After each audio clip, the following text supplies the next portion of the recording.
And this piece starts with a trill.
The guitar up. Yes. I've just turned my guitar up at not the mic. I've just turned my guitar up a touch. I hope that's okay and it doesn't offend anybody.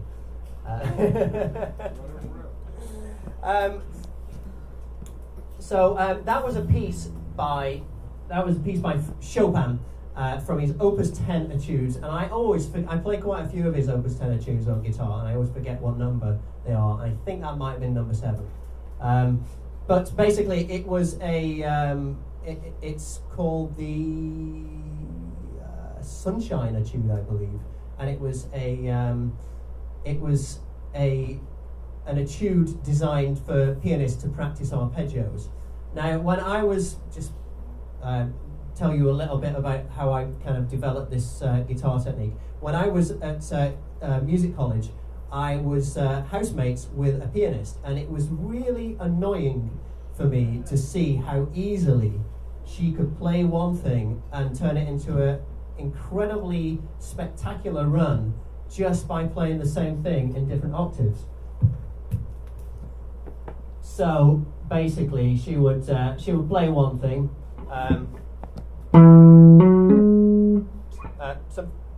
Say this. And then she would play it, that's where I could stop. She would play it just like that. But then she would just move her hands up to the next octave on the piano and play it in the next octave on the piano and play it in the next octave on the piano. And that Chopin etude you saw there is based on that. It's based on the idea of playing one thing and then it's very easy to play in the next octave down and the next octave down, and let's take it back up an octave, let's take it back up an octave. So if you played it in one octave once, it's easy to play everywhere else. I just thought, if only there was a way I could do that on guitar. So I came up with a way, and basically I came up with this principle of learning how to switch octaves very quickly. So if I've got this, so rather than playing it on lots of strings, I'll play it on one string, and then I can move up 2 frets and up 2 strings, and I get the same thing an octave higher. And I can do the same by moving up 3 frets and 2 strings. So you didn't know you'd come for a guitar, so did you? And so this makes for very, very fluid octave runs. So it sounds like this. And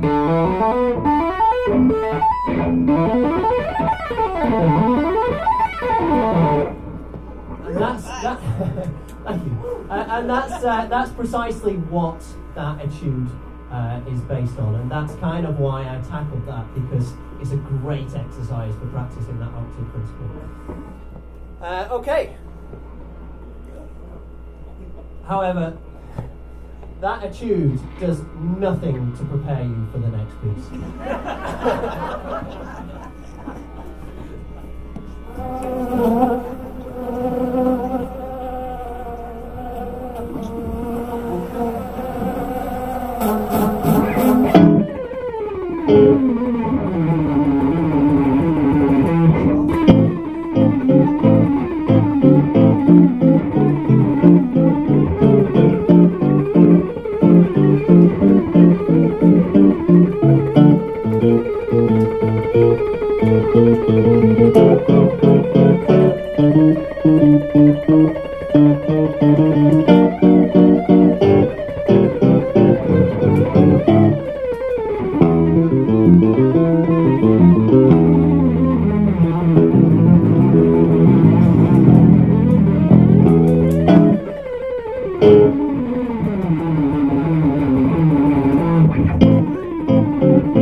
Thanks, guys. Is there any questions? I keep forgetting to ask if there's any questions, but wave at me if you do have questions. Yes, what would you like to know? Why could that have a sound to it? Like this? Yeah. It's through the magic of radio. It's basically got a little radio transmitter in the end of it, which sends a signal to a receiver back there. No, The light. the On. That means that it's turned on. So that's just the on switch, which I keep forgetting. It's a very good question because it reminds me to turn it on, and I've not been very good at turning it on today. So thank you for that. Anybody else? All right. Oh, yes. Who were your influences when you first started playing? When I first started playing, I started playing because of Mark Knopfler from Dire Straits. He's the reason I picked up the guitar. And then from Mark Knopfler, I moved on to the blues guys. So Eric Clapton went through a huge Clapton stage. I lived and breathed the Beano album, the John Mayall with Eric Clapton, and from him I went on to Hendrix, and then my world changed when I discovered Eddie Van Halen. And Eddie Van Halen just, I didn't hear it when it came out because I was too young, but my guitar teacher showed me that album, that first album, Eruption. That was one of the reasons why I wanted to move over to the States, because I came over here and heard Eruption on the radio. You would never get that in Europe. Eruption just changed my life. I couldn't tell what, I'd never heard anything like it, you know. All my influences were 60s and, well, I guess early 70s. And then this came along and just changed everything. So, and then from there, I started getting into classical music and classical pianists in particular. So then a lot of my influences, pre kind of the blues guys and all of those guys, post the blues guys and all of those guys, have been pianists and composers. Hence me playing lots of music written for different instruments. My album, not that it's a plug, I'm terrible at plugging my own album, but my album is all classical music. So it's all, some of the stuff I'm playing today, the Four Seasons is on there, Flight the Bumblebee, that sort of stuff. So it's an album full of classical stuff. So yeah. Do you do the arrangements, the ELP arrangements with Carl Palmer?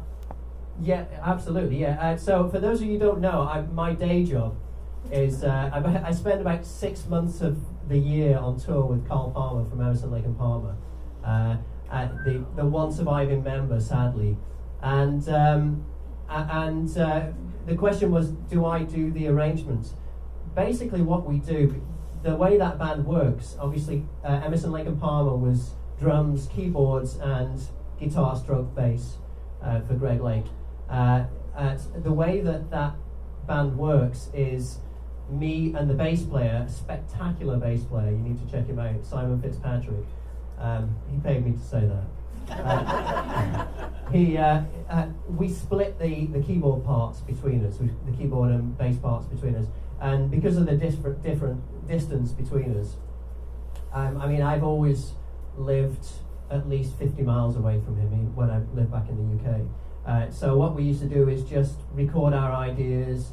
This is how I think we should split this section up. This is how he thinks we should split it up, and we record them, send each other music that we've written out if we think something should go a certain way. So we do the arrangements between us, and then we meet with Carl, and then he basically, his thing is really working on sounds. He's very, very specific about the type of effects we use.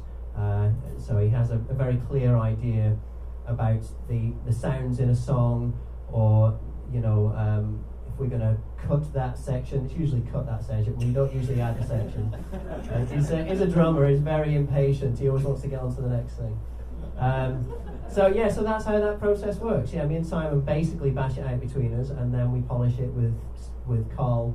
If it's a big arrangement, something like Pictures at an Exhibition, or Tarkus or something like that, which is like the 20-minute pieces, then we'll hire a rehearsal studio. If they're shorter pieces, then we'll just do it on tour at sound checks. Well, if we can get a longer sound check, we'll just do it in sound check. So that's that, yeah. Yes? How did you compare the arranging that you guys do to some of the older films and how they edited, like put the scenes together? How did you compare those? How did I fit the music to the film? Yeah, like how is arranging similar to like the film editing that he did? Well, I guess he was. When I'm arranging the music for the film, I'm very much trying to. Sometimes it feels like I'm trying to ram the square peg into the round hole, and it doesn't always fit. But I guess I think it is surprisingly a similar art form, filmmaking and music, and I think it's because they both both trying to tell a story. Particularly someone like Debussy. I mean, the whole Impressionist movement, of which Debussy was the pioneer, even though he hated the term Impressionism for music. It was all about trying to paint a picture or trying to tell a story, or it was all about that. And so you do naturally get these scene changes or these changes in action that sometimes they correspond so well. And I think it's probably because it comes from the same sort of thinking, the same type of, everyone's trying to tell a story. So they are remarkably similar. Yeah, I don't know if that answers your question. All right, I'm going to play another tune, then we'll do some more questions. What's next? Oh, time to put my looper pedal to the test again. Oh my God. I did turn it off again and turn it back on again. It seemed to be fine. So here we go. Wish me luck.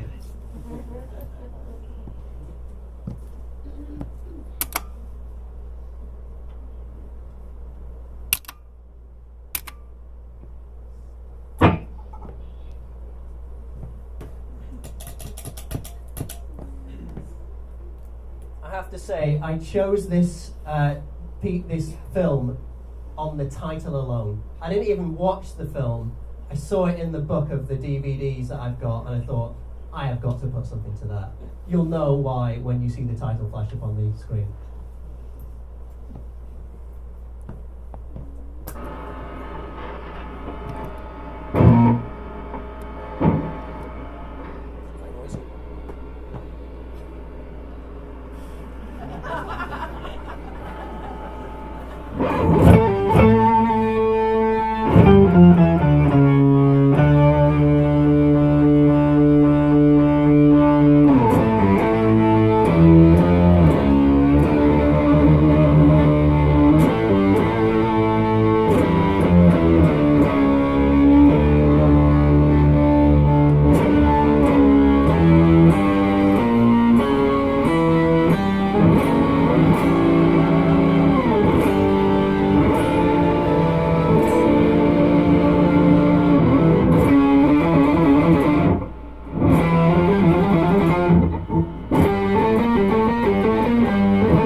Come on!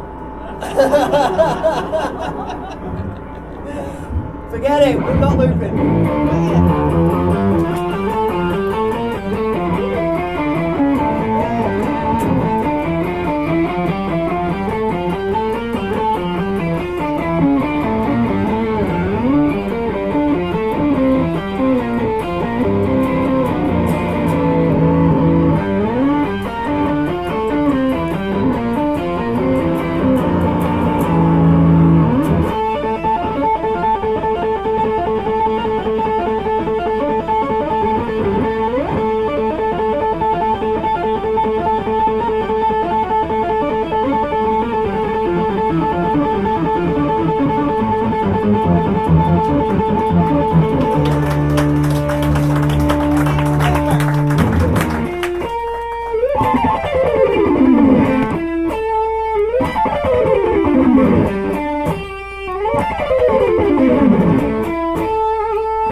no idea what's going on with that pedal. All right, well, I guess you'll have to come back to another show to see me use a loop pedal, all right?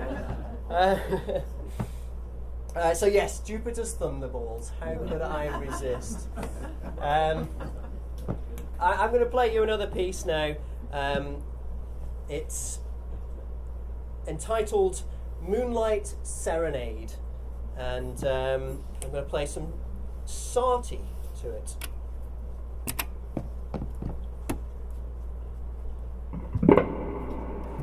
I've had a few people ask. I know nobody's asked this yet, but in the past, people have asked me, how do you keep in time with the film, or how do you come into a backing track, that sort of thing. The answer is a lot of different ways. In the case of that last one, I was simply watching the film for cue points, and I was watching for, Jupiter to throw down the lightning on the floor, and then it went into a certain section. In some of the previous films, you might have seen some sneaky stars on the screen at the start of the movies, and just in the title screens, I've just copied and pasted some of the stars that actually appear there, and just flashed them in time as a count-in for me to come in. Has anybody noticed that in any of these? I knew they were there and I didn't notice them. You did notice it, okay. One person, that's good. Well, now you'll all notice it. 2 people. And the other way is I have the ability to set a tempo for a delay. So if I play a note, another note will be repeated, not with this thing, by the way, be repeated, a set amount of time later, and that translates to a tempo. So what I've got for this piece is, you see this little red flashing light down on my pedal board. I don't know if you can see that. That is my starting tempo. So if I stay roughly to that tempo, I say roughly because I do tend to get excited and speed up. But if I stay roughly to that tempo, then I should finish around the right time. We'll see. I've given away. You're all going to be watching that red light now, aren't you?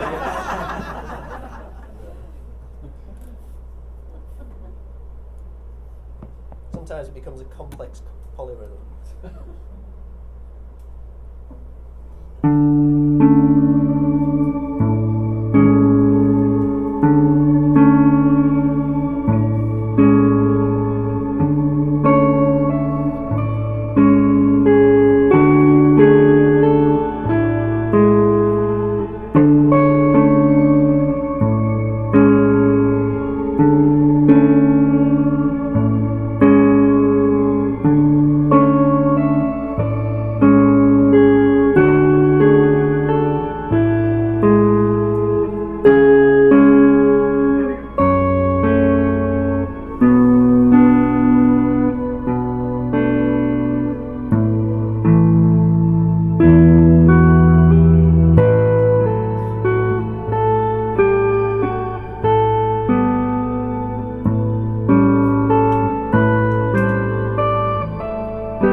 right.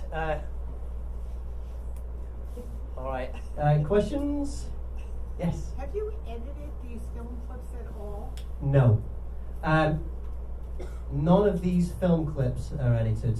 The one I'm going to play at the end is, and I'll explain that. How are we doing for time? Oh, I've got a clock down here.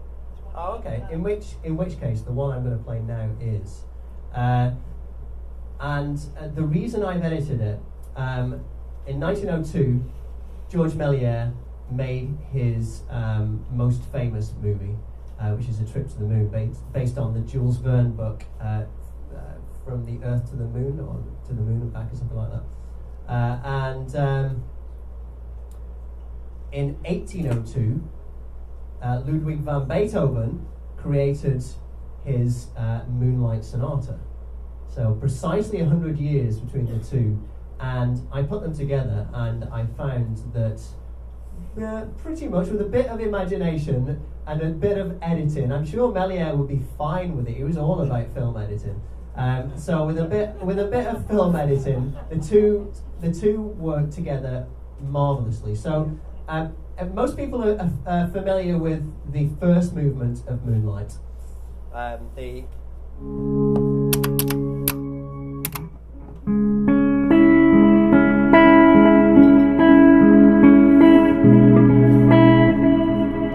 there is actually two other movements. It's a three-movement piece, and there's kind of three movements to A Trip to the Moon as well, tying in with your question about how are they similar. But the second movement, and it's the famous movement when the moon gets shot in the eye with the projectile, with the well, it's not a rocket, but it's what the scientists are traveling to the moon with. It wasn't quite long enough for me to include the second, or even a snippet of the second movement of Moonlight. So in this case, if I'm frankly honest, I did edit it, and I just looped that moon at the end. He gets shot in the eye, and then he's kind of all upset, and I looped the scene where he's upset. I challenge you to spot it. I can't spot where the edits are, so now that you'll be watching out for them. This brings us neatly in a full circle, because this is actually the piece of music, the piece of film that first drew me to Méliès, and this is the thing that I discovered on Netflix and watched it and was just blown away. 1902, and it's in colour. And colour back then meant that they had to colour every single cell of film by hand, because there wasn't colour photography back then. So every single cell of that you see here is painstakingly coloured by hand. So here is his epic, A Trip to the Moon, and being one for a play on words, I couldn't resist giving it a title. It'll pop up on here. It's puntastic.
say a huge thank you to Johnny and everybody at the gallery for making this possible. Thank you so much, Johnny. It's been a great night.